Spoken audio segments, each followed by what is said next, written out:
A lot of the things were being recommended us. We didn't know any better at the time, just didn't seem right to us, but we didn't know a better way. Because we were kind of homesteaders before homesteaders were a thing. Well, with the greenhouses, it eliminates some of that need. We can grow throughout the year. We harvested about 3.5 months, we harvested over 1,000 pounds of greens. I wanted things I could grow. I didn't want to have to order these herbs. And then the more I worked with the herbs, I realized, working with fresh herbs is way, way better. Because back then it was 20, 30, or maybe, I don't know, maybe 50 herbs seemed like a lot. Yeah. Now she has a knowledge base of growing well over 300 different varieties of herbs. And I love that because when we first started, we didn't know how to explain ourselves and our families just called us very weird. Do you have like a core standard of advice that you give to people? Like, this is how you can just be better, do better, live better? Like, do you have something that you typically tell people? Okay, so you're Krista, you're Rob, and we are at Forrest Green Farm. Not only is this a working farm, but Rob, off camera, you said just what your uniqueness is here, and it's the fact that you're teaching classes and you have a huge herbal market share. Would that be the right word to use? Plant knowledge, plant-based. Yeah, okay. Yeah, plant-based knowledge, which is really her. Okay, so Krista here is the brains of the operation. Yeah, we'll go with that. Okay, well, you are about to walk us through your garden. So let's go see your garden and we'll kind of dive into all of your knowledge. Is that all right? Yep, and we'll kind of show you around because we do multiple gardens. Okay. And it helps people understand this is overwhelming to some people when they see this garden. Yet it's inspirational to some people because they want to do something like this. But then we have the raised beds here. And then we have a very unique thing we do, which are circle gardens. And if we wanted to walk up to them, we could. I could explain that to you. Yeah, I would love that. Okay, so let's go in the main garden now. This is beautiful. So this garden is how we started. We were just going to put all of our herbs in here, kind of have a beautiful garden, things that, when we're selling the plants, people can come in and see them in full growth. Yeah. And that does work. People, just this past week came in and they were like, what is that? I have to have it. And when it's just in a little plant, you don't necessarily know what it's going to look like. And so we started out that way. And then as our tea line grew, we needed way more production. And, we just started out really small with the herbal end. So we use this a lot for the classes. When they make medicine in our classes, and they build an apothecary over the season that they will have then for the winter when they start actually using their herbal medicine, and they learn the whole summer. So we use this mainly for the classes and some for production, but it's, it's pretty and people love to come in here, enjoy it, and it's very hot in the middle of summer. This is like 10 degrees warmer than the rest of the farm. Really? So we can grow a lot of things like the oregano that we have trouble in other areas growing. And we have a mix of things. We originally started out with it being very formal, and I can't do anything formal.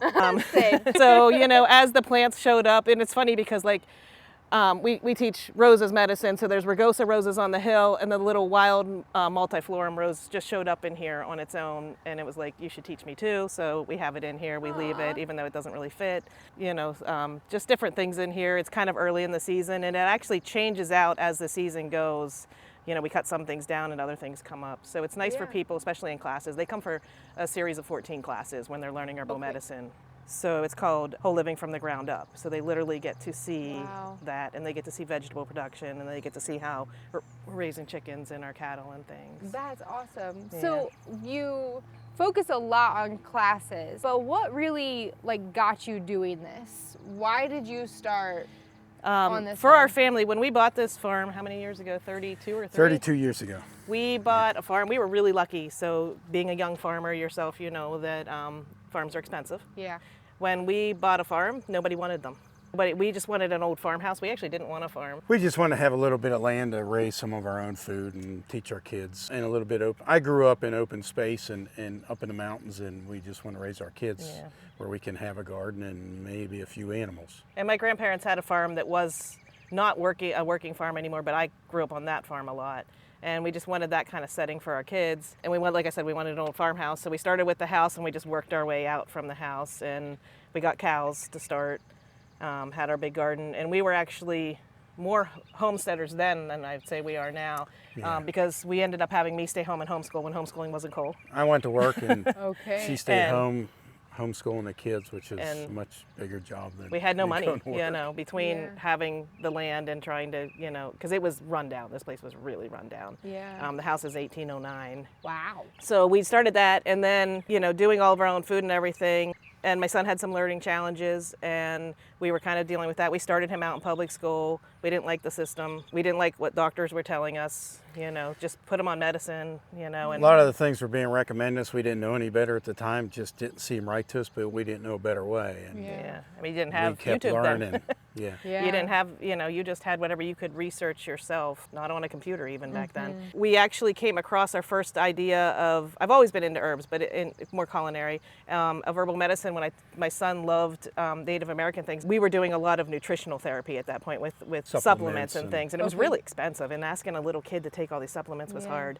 And someone at the powwow said to me, why aren't you just using nutritive herbs? And that was like my first introduction into, wow, there's this other way to look at these plants. And then as it went on, I actually started studying herbal medicine. And as I studied, it was really interesting because all these people just came into my life that needed to, like Appalachian women who've been living that way for years. And then I did go to a lot of herb teachers and herb schools. After I learned a lot of different medicines, what happened was I kept thinking to myself, because we were kind of homesteaders before homesteaders were a thing, because we were doing all of our own food at that point.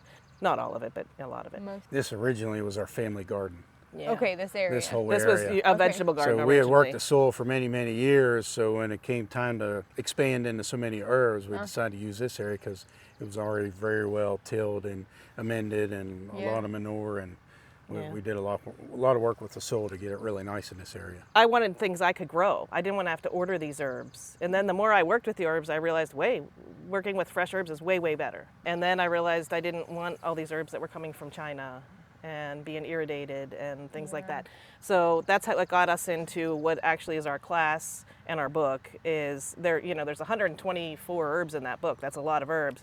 But there are many, many more herbs out there. And some of those herbs people think aren't that medicinal, but when you really break it down to do it as a wellness living, you don't need the really strong herbs most of the time. Right. So that's kind of what got me into the herbal medicine, is for my family. And then as we kept progressing with it, because we eventually, I guess we should get to the point where he left his job as an engineer, 2008. Yeah. Because the recession, and he's a manufacturing engineer, and we could move out west because all the manufacturing out here shut down. We decided not to chase jobs around the country and just stay here on the farm. And so that's when make a go of it. We added in commercial production of chickens. So that's when you started doing it not just for yourself, but for other people. Well, I was doing it some on the side, the plants. She was. We built the first greenhouse in 2005 for her to kind of experiment with different herbs, because back then it was 20, 30, or maybe, I don't know, maybe 50 herbs seemed like a lot. Yeah. Now she has a knowledge base of growing well over 300 different varieties of herbs. And we grow, well, I should say she seeds and grows out at least that many every year for our retail space and for our gardens and for our classes. That's what we do. We try to teach people how to take care of themselves and to be healthy and have the energy. Food as medicine becomes such a preventative thing that what comes after that, you usually don't have to worry about it. Yeah. So we're in this garden space here, mostly for herbs for your classes, right? Yes, some of it's for classes. We literally go all over the farm for the class. But Can you show me your favorite herb in here? Or your favorite plant? Oh, geez, that's hard. Do you want to take her to the nettle? Well, Nettle's my favorite herb. If I got to ask all the time, if I only had one herb, what would it be? And it is nettle because it's nutritive and it's medicine. I mean, you could live off nettle if, you Just probably not have a in lot this of garden. preppers that follow you and, have nettle in your yard because you could literally live off nettle. I and didn't know it that. could be your medicine. Which type of nettle? Because there's different ones, right? The stinging nettle, Stinging Urtica nettle. dioecians. We'll see it when we walk up through the other gardens. So this isn't nettle? No. Wait, what is this? That is yarrow, and that one's actually decorative yarrow. This is chives. Wait, the And- purple flowers? Yeah, this is chives. I didn't know they made a purple flower. Yeah, and this is milkweed, so we bring this in for the butterflies. Mm-hmm. So this garden is very good for the butterflies. In this garden, Try I to guess, mix some of the medicinal stuff in, some of the natural stuff that brings the wildlife in, because they help pest control. Yeah. Yeah, and like in this garden, if I had to pick something in this garden, I would pick the yarrow. So this is yarrow. Yeah, this is yarrow. Okay, That's the that's when it medicinal, because there's tons of flowers out. yarrows, but that's the medicinal yarrow. Yes. Okay, why? Why is And, that your favorite? Because if you were in doubt, I always teach this in class. If you were in doubt what to do, if you did yarrow, it would probably fix it. Like if you were... If you had a cold? if you had a cold, it's diaphoretic. It pulls the heat from the core if you have a fever, and then helps you sweat out the the virus. It's a great one, it's a styptic, it stops bleeding. So like I've actually cut my fingertip off before and just shoved it full of yarrow, like did a little chew poultice and put it in there, and it actually stops the bleeding. People cut themselves in class all the time harvesting herbs. We just put the yarrow in it, it stops it. Wow. It's crazy, yeah. And it's good. It's a regulator of all blood flow and all in the body. Yeah, there's just so many uses for it. That's awesome. And it's easy to grow, and it comes back every year. And then like things we do in class are, when you look at this, you probably think that's like yarrow, but that is actually valerian, and look how similar they are. They're very similar. And this is in their blooms, and that is why we teach classes hands-on, because if you get to see these things this way, you'll always remember it. If you see, taste it, touch it, olecleptic learning, you'll always have memory of it, versus just learning in a book. So that's why we teach classes the way we do. So you said your class is how long? It is 14 classes, and it's 6 hours each class. Wow, that's an intensive class. It is. We put... Try to spread it across 3 seasons so they get exposure to the growing, the harvesting, the, preparing for next year kind of thing, putting things to bed for the winter. That's amazing. I really wish I was local and could do that. Yeah. It's a commitment class, and people get really nervous, but we've never had anybody, when they're done with class, everyone always says you should charge more for this class. There's a lot of online classes out there, especially now, and it's getting to be more, but like she said, you just can't apply your human senses to an online class. For sure. The folks that come here can do all that here, hands-on. Awesome. I'm just curious, like what flowers and stuff are over there. Can you show me those? In the center? Yeah. Or past the center. The big purple balls. What are those? Oh, those are alliums. They're just like spring bulbs. And just fun plants. Yeah, they're not medicine, but we put them in here because underneath it is goticola coming back.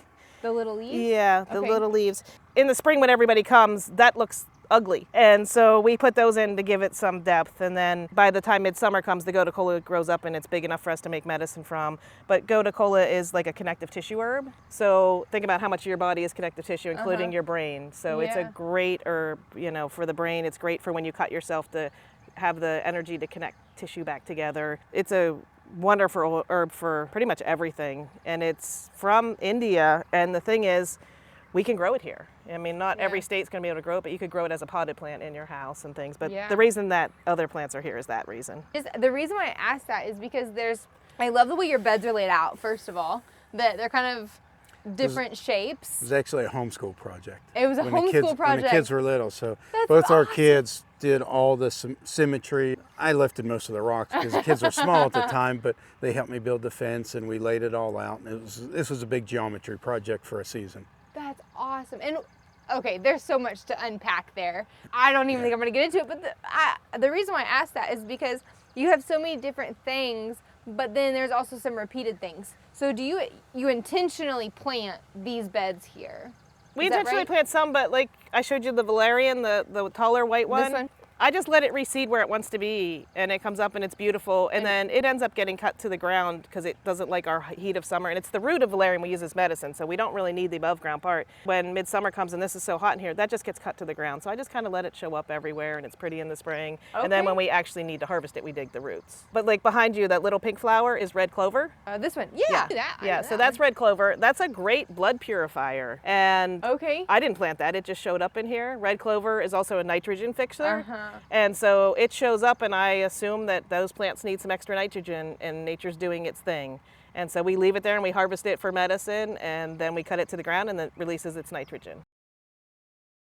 Now, this plant is a weed in most people's eyes. We have dandelion, but they're also medicine. That's daisy fleabane, and not a lot of people use daisy fleabane as medicine, and I didn't either. And it was one of these plants that just kept showing up, and it literally showed up in the crack on our porch and grew, and I'm like, I guess I need to learn what this medicine is. It's saying, listen to me. It actually helps with really heavy periods, and at the time I was having a problem with that. These plants do just show up when you need them. And I just learned about mugwort for menstruation, and that has been an amazing experience. It is amazing how these things just... Absolutely. There's so many plants that do the same multiple things. Yeah. You don't have to have hundreds and hundreds of plants, and you can just learn a few that really help your life. I love that, and I want to circle back to what you said before we came in here, that everybody, or a lot of people, want to aspire to this kind of garden, but it feels overwhelming. But you're saying you don't really do much with it. Like you just let it kind of do its own thing. I let it do its own thing, and there's there's a few animals like annuals in here. Like this is cutting celery we just planted, the little ones in here, and we need the cutting celery for one of our dip mixes. I fit things I need in here that we're going to harvest and dry, but a lot of it comes back. But even like I see like what someone would call a weed. Like there's still a little bit of that, but I see wood chips. And you keep the pathways down. I assume then there's always ground cover. You're letting things grow that are being asked to grow.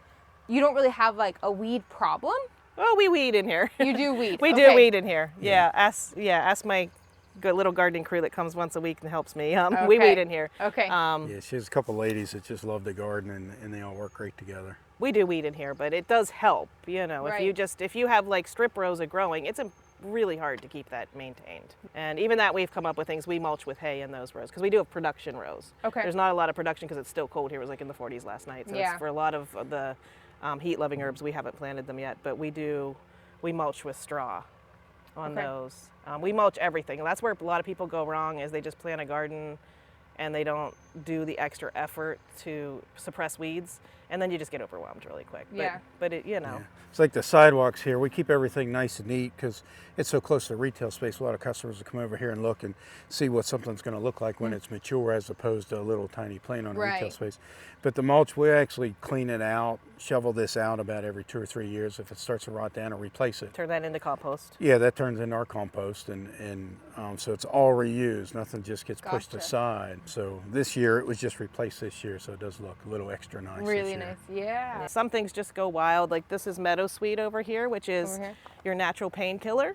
Oh. Very similar to aspirin. That's what aspirin was based on. Okay. The salicylic acid in meadowsweet. Meadowsweet, they isolated a constituent when they made aspirin. And so when they made aspirin, they did that, and then people started taking aspirin for pain killing, and people got ulcers. They went back and looked at the plant because this plant historically is used for ulcers. So what did they do wrong? They isolated constituents. They did not take all of the medicine that nature provides everything you need. So they went back in, and then we got buffered aspirin because they added in the other constituents that nature offered.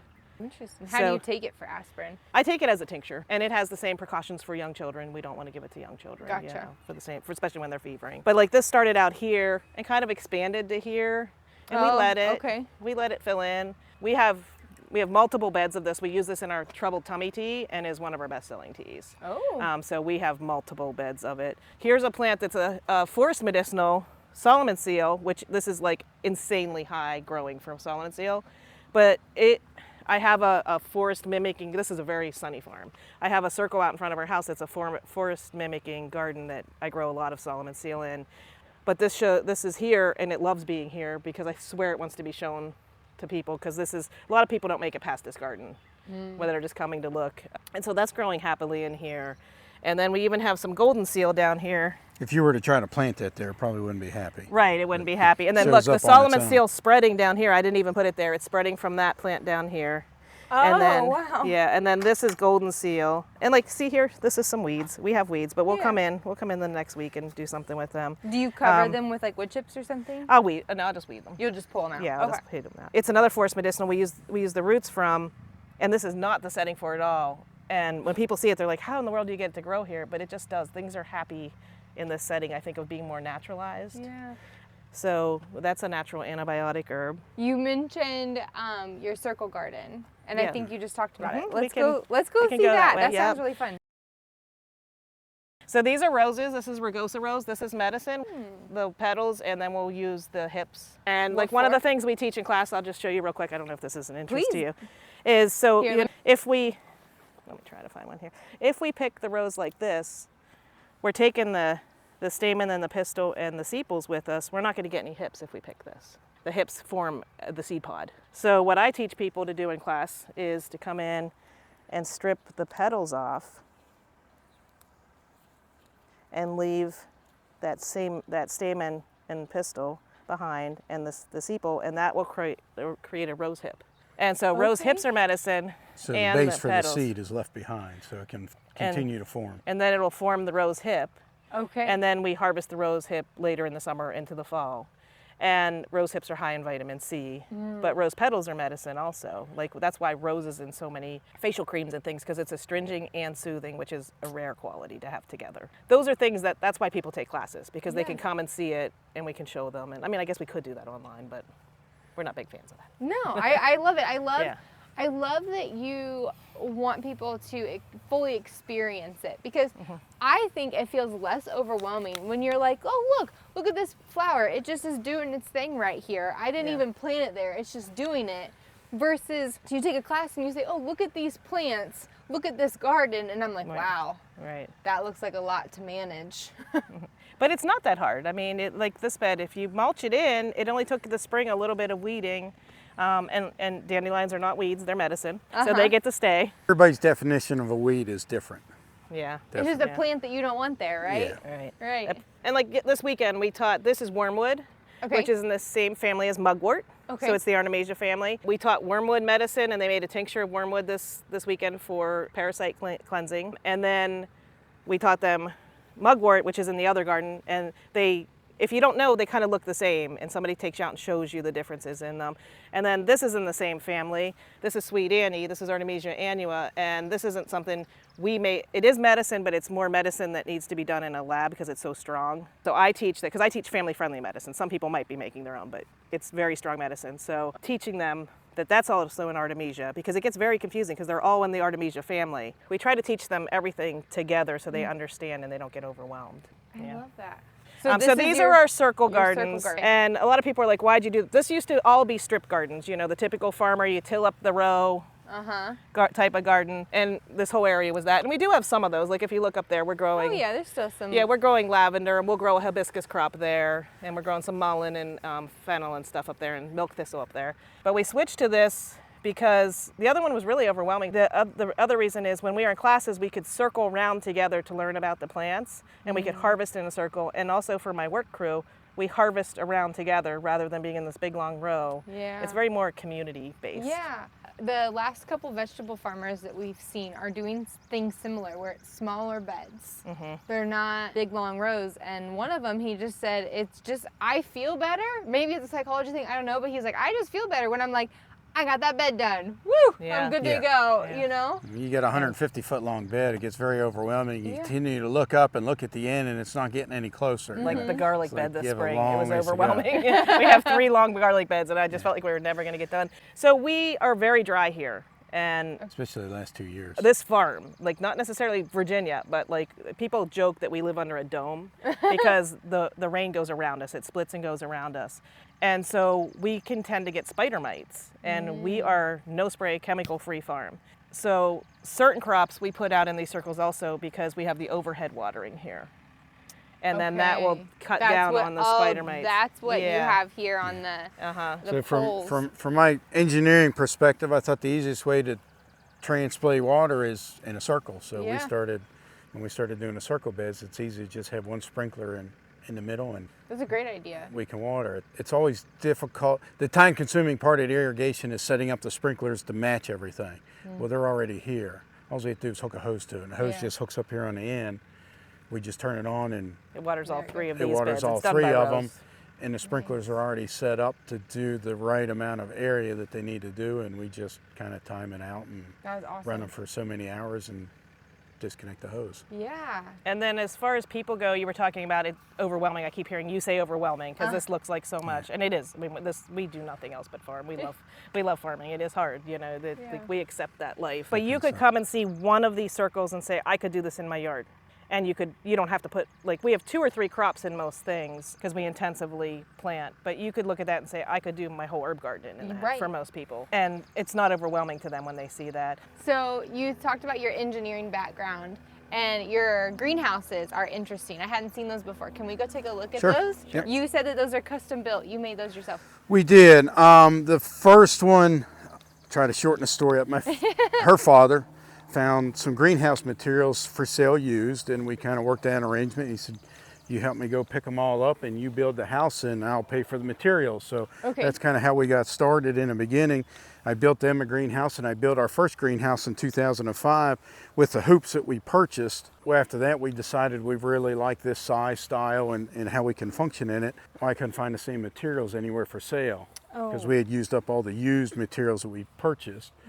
And I had to figure out how to start building them from scratch. So we actually buy the pipe, bend them here on the farm, and I've actually built some of these houses for other folks. We actually bend the hoops now, and I do all the design of the airflow and the electrical and all that stuff in them. So one of the big differences, well, there's quite a few differences, but the wood stove is usually what attracts everybody's attention. So we actually heat in the winter time with a wood stove. This isn't a very good example of this house, but this is a house we usually overwinter things. So she'll have rosemaries and lemon trees. My mother goto cola crop just grows in the ground in here, so we never lose it. So If it doesn't come back, we have it. That's how important it is. Yeah, if it doesn't overwinter somewhere else, she has a crop to take cuttings from here. And so in the wintertime when it gets below freezing, especially if we're overwintering things like rosemary and stuff, we need to heat it up a little bit, but it doesn't necessarily need to be really hot. We're not trying to grow tomatoes. Right. But this is able to do it. So this big ugly piece of steel, all we have to do is heat it up about 200 or 300 degrees, and it keeps the house warm enough, keeps it from freezing. That is awesome. And how do you, I know everybody's gonna ask, how do you keep it safe from melting the plastic and anything like that? The fan above is the biggest thing, so it's constantly drawing the heat off the stove. So each house has been built with a fan directly over that stove. So as long as that fan doesn't die on us, we're in pretty good shape. But even still, we have adequate distances. 2005 probably took me about a year, maybe two, till we got the design down to where the wood stove need to be at this end and those kind of things. The way we have the chimney set up, and again, we're not running them very hot. Now I can, in my initial testing, we ran it till it was cherry red, and the plastic gets pretty soft looking, but it doesn't actually melt. If it can handle running at a full 900 degrees, we typically run at 200, 300, 400 degrees. We're pretty safe. How long do you run it at that temperature for? Like, do you just stock it up at night? Yep, and then just it's at night. good Usually through the night? Because it's such a big box, and I originally picked them out for that reason, we can really load it up with wood at 5 or 6 in the evening when dusk hits and it's starting to cool down, and then it'll last all night long. Now on those nights that we actually get down to 0 or single digits or negative digits, sometimes I'll come out at 11 or 12 o'clock at night and kind of reload it, run them a little bit hotter.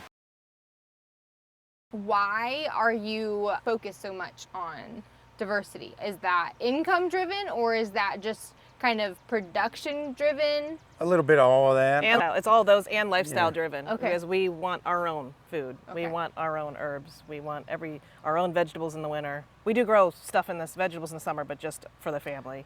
But in the winter, it brings another income when we don't have one. So when you look at the big picture, we're doing a whole lot of things. Yeah, I mean, the typical thing is to grow a massive amount of products in the summer, harvest them, store them. There's so many different ways to keep that, canning and freezing. But you hear everybody, for many years when we started doing this, everybody talked about there's so much to do at harvest time to get everything packed and stored away for the rest of the year. Well, with the greenhouses, it eliminates some of that need. We can grow throughout the year. It makes the summertime harvest quite a bit less. We don't have to worry about doing so much at one time. But we're able to, with this type of operation, we're able to grow leafy greens really efficiently. This winter, in 4 of the 5 houses, we use one house for overwintering plants to take cuttings, and the other 4 houses we actually grow leafy greens in the ground. We harvested about 3.5 months. We harvested over 1,000 pounds of greens. Wow, so that's crazy. Yeah, that's greens, not heavy cucurbits and watermelons and tomatoes. It's just leafy greens. They produce pretty well, and the greens are really happy in that environment when it's, even if it goes down to around freezing at night, they go up to 60 or 70 during the day, and it's just ideal. And they're really nutrient dense. Customers just really appreciative of the quality of the product we can produce in And these that's houses in the another wintertime. aspect. It keeps people coming to our farm in the winter because once Takes some all of of the this is seasonality down, out of our it's not business. so pretty. You know, people love to Yeah. come because it's pretty, but in the winter, it's an herb farm. Everything's dormant. They wouldn't come out here otherwise, maybe for their meat. When you have a CSA and you're coming every week, keeps them coming and keeps them shopping in the store and Yeah. engaged with the farm. So much of farming and growing is seasonal, but as you well know, with a family, the bills aren't seasonal. No, they they aren't. keep coming year round. So we had to find ways to kind of level out the playing field so we can have income year round. Yeah. We get jealous of the farmers who go to Florida in the winter. How about it? We have some Sometimes we friends do. who Yeah. shut everything down and, you know, they take off. But I mean, sometimes true. We probably wouldn't do it any other way. No one wants to.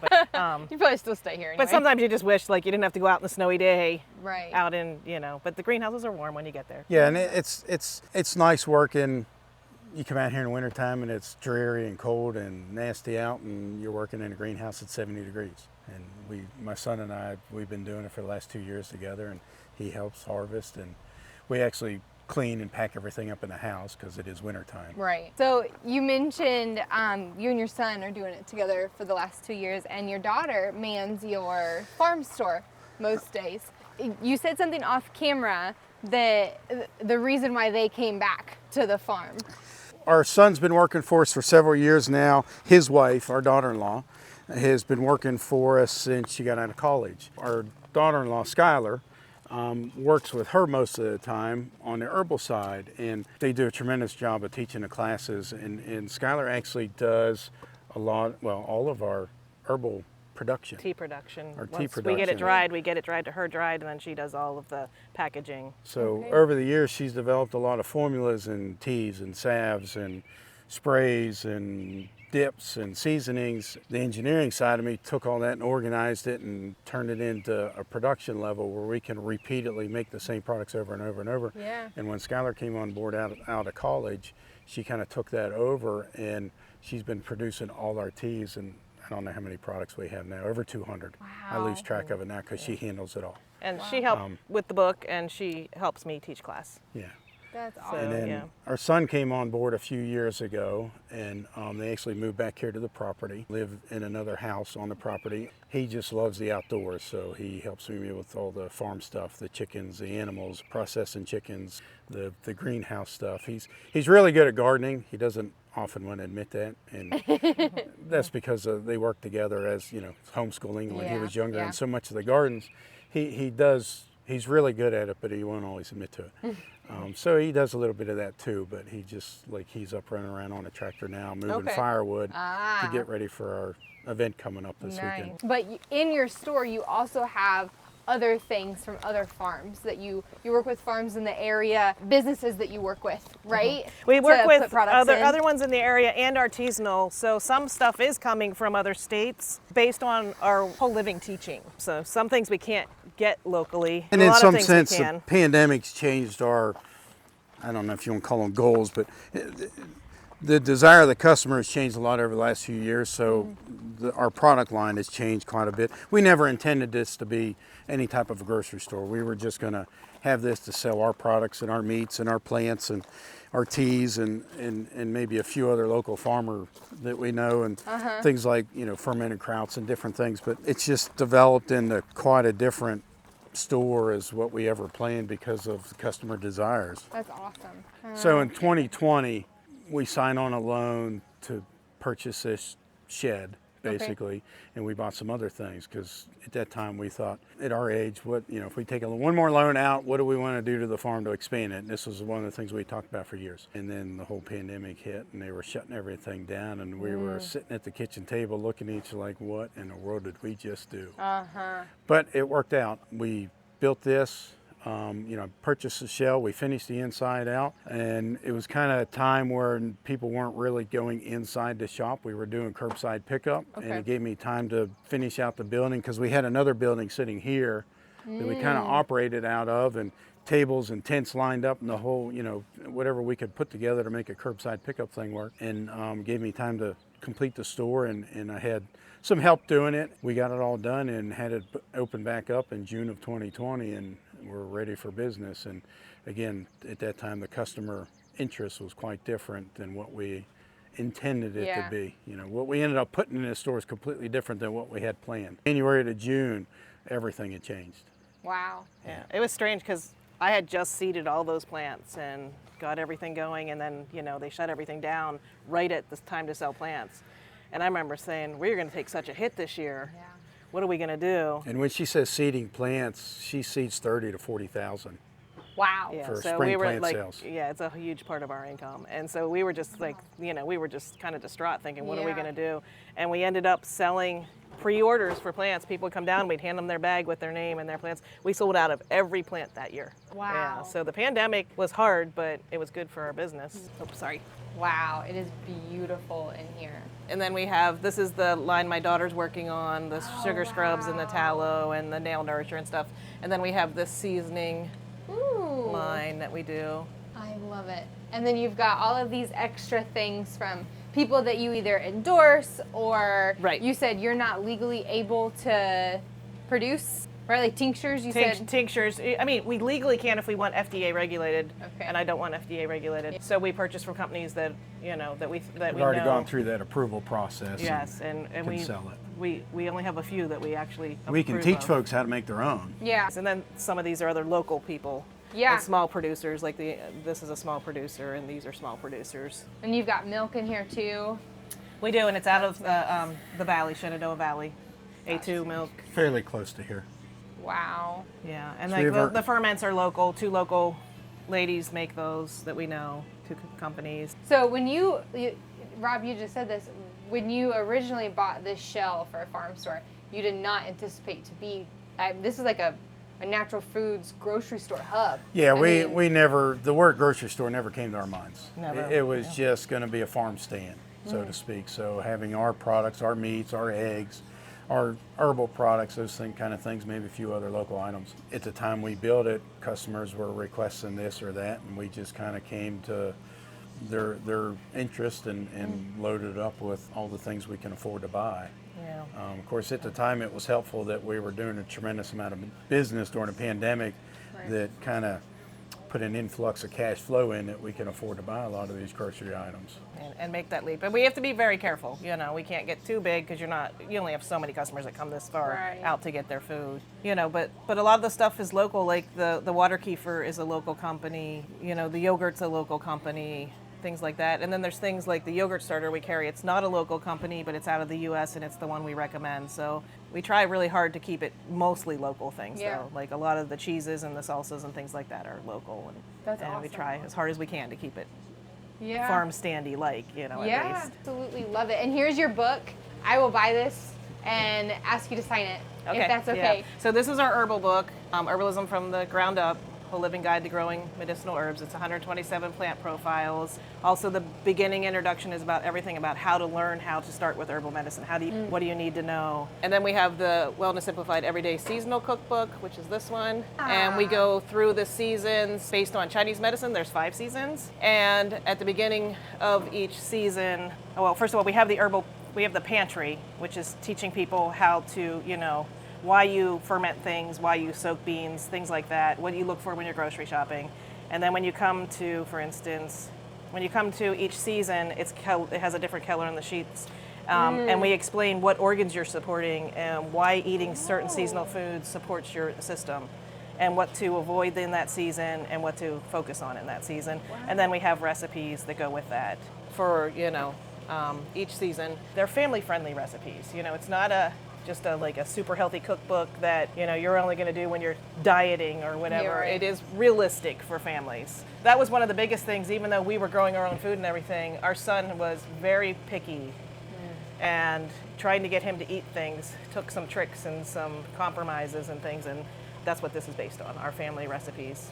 I think that a lot of people with families, myself included, can understand that because, I mean, well, we live in a camper and we only have so much room. Right. And when we're going places, there's not always a great place to find farm fresh food. So it can be hard to cook things that my 3 and 4-year-old, well, he's about to be 4, either way, my son will eat.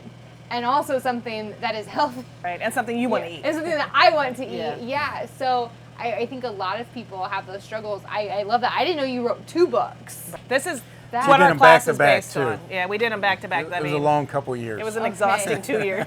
Okay. No, it was they were in years in the making. Oh yeah, the information, the it's resource years. information this is all information she's been using for years and years and years to teach our classes. What made you write the books? Like what Because was the we were push? turning people away from our class, they would fill up, and we were turning people away, or as with Instagram and Facebook and things, people would contact us from other states and be like, I would do anything to take your class. You know, you can't fly out to Virginia 14 times. Yeah. I mean, we had people who wanted us to do like week-long intensives and everything, but it's just so much information in a week, you would be so burnt out. And we really have them see it on the farm as it grows. So we decided we should put it into a book. And the other reason is because we were giving them the 3-inch binders. They would get 3 3-inch binders full of stuff I had to print out every class. Oh, wow. So, or my daughter-in-law. Before some of the classes, we were printing 70 or 100 or more pages and have to organize it and get it all into pamphlets to hand out. So we wrote the shell, we wrote it as the curriculum into the books, and then we do, in class you get a lot more with it, but this is enough for people to get started. With all the homesteaders starting, so many people not knowing herbs, people are really getting on board homesteading either with the proteins or with the vegetables, and then they find that they don't know how to take care of themselves for their health and sicknesses, and so that's why we kind of geared it towards the people. We love that people are doing that. When we started doing this, we didn't know homesteading to us meant you didn't have any other inputs, like our generation. And then I love that they've changed that. Anybody who's really starting to do anything to be more self-sufficient is homesteading. And I love that because when we first started, we didn't know how to explain ourselves, and our families just called us very weird. And then when we started homeschooling, we were extremely weird. Yeah. So I love that all of that has changed, and people are getting so much more self-sufficient. It's important. Yeah. It's important for your health, not just financially. And I love how you brought up the definition base of homestead. I've ran into people who think that homesteaders are just preppers. Right, and they think the sky is falling, or homesteaders are, you don't ever go to the grocery store ever. Right. That's how we were raised, to think homesteaders were that, and we never knew how to define ourselves. Right. So I mean, there, like you said, there's this push coming back of, do what you can when you can. One of the important things we should mention about the book is we decided to self-publish it. So that way we weren't directed by a publisher how many pages it should be, how long the paragraph should be, what information she put in there. And one of the biggest things was you would have to go on the road to market your book. We're farming. Yeah. I mean, I get that all the time. Will you come speak at this conference and that conference? And I won't do it. Not even, I mean, I speak fine in that set. I don't like it really, but I can pull it off. Like some people can't. They get really nervous. I can.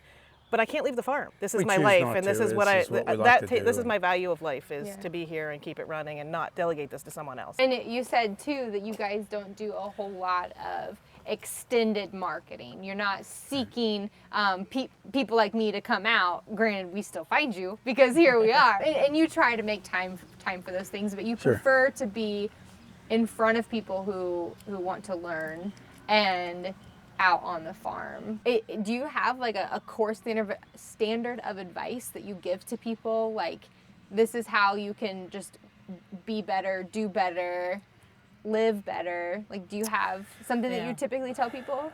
You mean for the general public or for people trying to farm? Trying to farm. For people trying to farm, it's hard. It's really hard. And one of the things that concerns me is that a lot of people, it's easier to make money on Instagram. Yeah. It really is. We need farmers. We need people who are going to stay the course and do it. So you have to find what you love. So if you guys ever get back into farming, we will one day. You have to find what you love. He loves the chickens and the animal end of it, so we're able to pull that off. If I was having to do the chickens and the animal end, it would be torturous for me. Outdoor nature. I appreciate them, but that's not where I want to spend my time. Right. And so I build up the whole herbal end of this and educating people, and it's not grudge work every day. It's not you dread getting up and doing it. You have to have what you love. And the thing is, I'm so passionate about it and he's so passionate about it. It's not like we teach a lot of classes. It's not like we ever have to prep and study for our classes. We live it, we know it. And I think that's what people need to do. And we absolutely hated going to farmers markets. We built the reality, what we wanted here. Yeah. And you have to take risks. And there were days that weren't easy doing that. I love that you stated it that way, because I mean, yes, we farmed and we got burnt out because it happens. we were doing things that we didn't actually love. Right. We were doing them because they were making us money. Right. And And I can tell then- you, like, I wasn't trying to put you down. No, I hope you know. I know. I didn't take it that way at all. But when we started at farmers markets and doing all those things, and we were burning out fast. And that's when we figured out we had to do It becomes something a job, different. it gets really hard. Yeah, and having little kids is really hard. That's a whole nother layer onto it, and you have to do what's best for your family. Right. But if you guys ever do get back into it, you're gonna have to find the thing that fits all of your family. Yeah.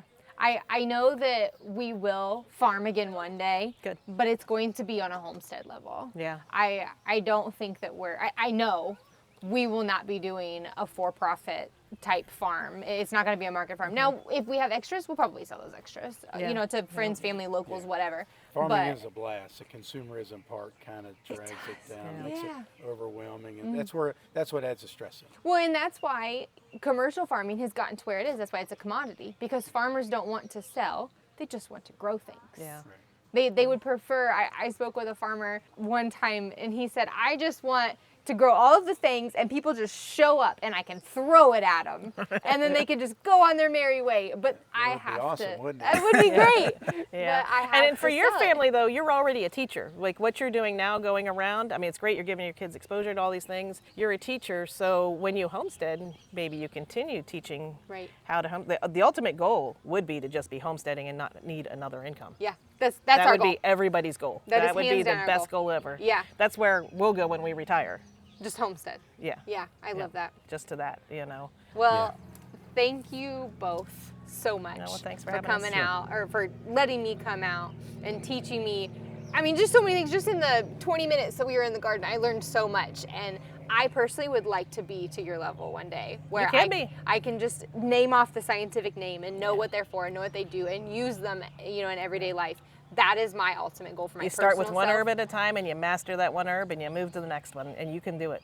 I love that. Everybody Thank can you. do it. Everybody can Yeah. learn herbal medicine. Yeah. We have how many people? We have 14 years. We're on our 14th year of whole living class and average about 20 people per, in the beginning it wasn't 20 people, but 20 people per year, and those people are all living it. We have like a closed group on Facebook and we share, everybody shares what they're doing and learning, and it's so great to see these people when they started. Some of them were in tears because it was so not natural to them, and we just encouraged them to keep doing it, and they just, It's the we first just thing kept you saying, teach them is figure out one thing or one at a time. work on one thing at a time. Don't try to do it all. Yeah, and anybody can do it then. Well, with that, thank you. Thank I you. really appreciate it. Thank you. I will put a plug in that if anybody wants to buy your books or any of your products, we will put links in the description for ways that they can buy those online. Or, of course, they are always welcome to come out to the farm if they are local or in the area at any time. So we'll put all that information in the description. Thank you guys again. I appreciate it. Thank you. Thank you. Wow, what an amazing experience this was. And I haven't even been here for a full hour.